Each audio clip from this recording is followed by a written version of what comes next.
This is a story about a world obsessed with stuff. It's a story about a system in crisis. We're trashing the planet, we're trashing each other, and we're not even having fun. The good thing is that when we start to understand the system, we start to see lots of places to step in and turn these problems into solutions.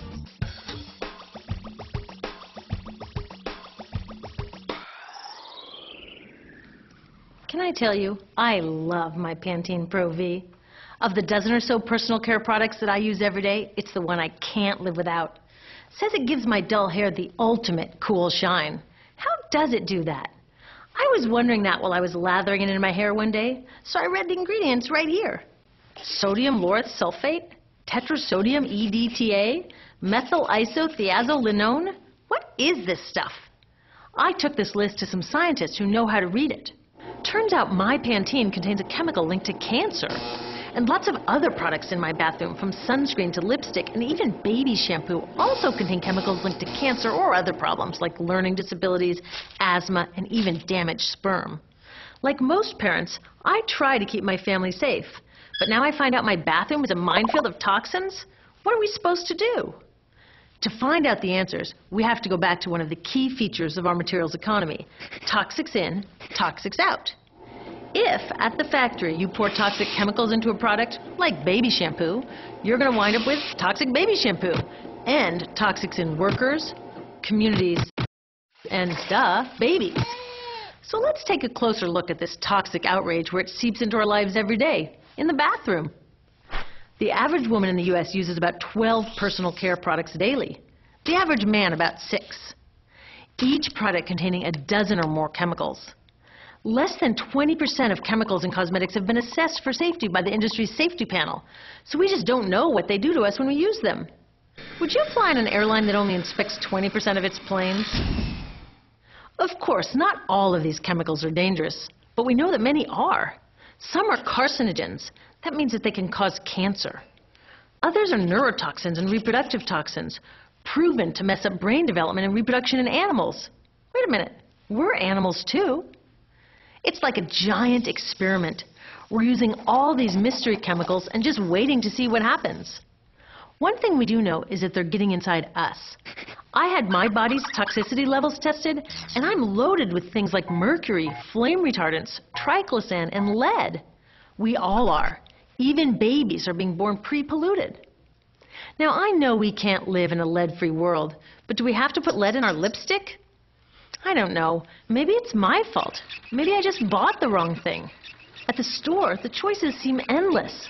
I can get lipstick in 49 shades, or shampoo for hair that's too dry, oily, fine, limp, or frizzy. But what about the choices that really matter? Like the choice to buy products that are safe? It turns out the important decisions don't happen when I choose to take a product off the shelf. They happen when companies and governments decide what products should go on the shelves. So who are these companies? This is Procter & Gamble. They're the ones offering me Herbal Essences, the #2 shampoo in the country. It contains toxic petrochemicals made from oil. Since when is oil an herb? On cosmetics labels, words like herbal, natural, even organic have no legal definition. That means that anybody can put anything in a bottle and call it natural, and they do. I mean, can you imagine a top seller called Petro Essences? Gross. What's even nastier are hair relaxers marketed to 5-year-olds and skin whitening creams. These are super toxic, both in their ingredients and in the message they send about what beauty is. Ooh, here's Estee Lauder offering me a chance to help find a cure for breast cancer. That's nice. But wait, they're also using chemicals linked to cancer. Don't you think the best way for Estee Lauder to fight cancer is to stop using those chemicals in the first place? So really, I get to choose between meaningless claims on a bottle. But these guys get the real choice about what goes into those bottles. And that happens back here, at the factories where they're formulated. Why do the makers of these products use all these toxics? Are they trying to poison us? No, they're just working from a 1950s mindset when people were totally swept up in better living through chemistry. In all that excitement, they forgot to worry about human health impacts. That was years ago, and they are still using these same old toxic chemicals. Today, big cosmetics companies say the doses of poison in their products are small enough to be harmless. Yeah, maybe if you use them once a year. I guess they never get out and see that their products are being used and combined with other products every day. A little toxic dose under your arms, a little more on your hair, on your lips. And workers in nail and hair salons get dosed all day long. So the industry is used to doing things this way. And they can. Because even now that scientists have linked the chemicals they're using to all sorts of problems, there are no laws to get rid of them. You're thinking, really? Come on, nobody's making sure that the stuff we smear all over our bodies is safe? Nope. The FDA doesn't even assess the safety of personal care products or their ingredients. Since 1938, they've banned just 8 out of over 12,000 ingredients used in cosmetics. They don't even require that all of the ingredients be listed on the label. Now, this is an example where we can all agree a little more government action would be helpful. This lack of regulation leaves a huge hole that the cosmetics industry is all too happy to fill. They set up their own committee to self-police their products, and compliance with their recommendations is voluntary. So the cosmetics industry is making the rules and then deciding whether or not to follow them.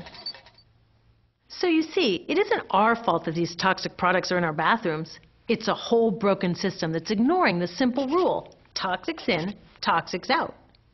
But we're not helpless.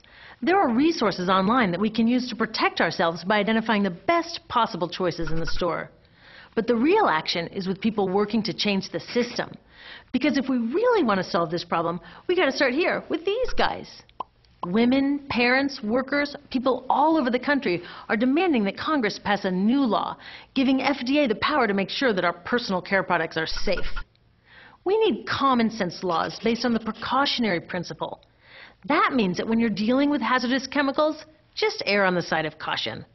Let's not debate how much lead should be allowed in lipstick. Just get the toxic chemicals out of our products. Smarter laws would force companies to get past that old 50s mindset and figure out how to get us all clean and shiny without toxic chemicals. Can they? Totally. Many responsible cosmetics companies are already putting safer products on the market. Green chemists are developing substances that are designed to be safe and non-toxic in the first place. European governments have required the removal of many toxic chemicals, and companies have figured out how to comply. When cosmetics are reformulated to be safe and labeled honestly, then we can feel comfortable with the choices available at the store. We can choose bouncy hair or full hair, shiny lipstick or matte. We can even choose to feel beautiful without using 20 products. But we'll know that whatever we choose, the most important choice, the choice to be safe and healthy, has already been made.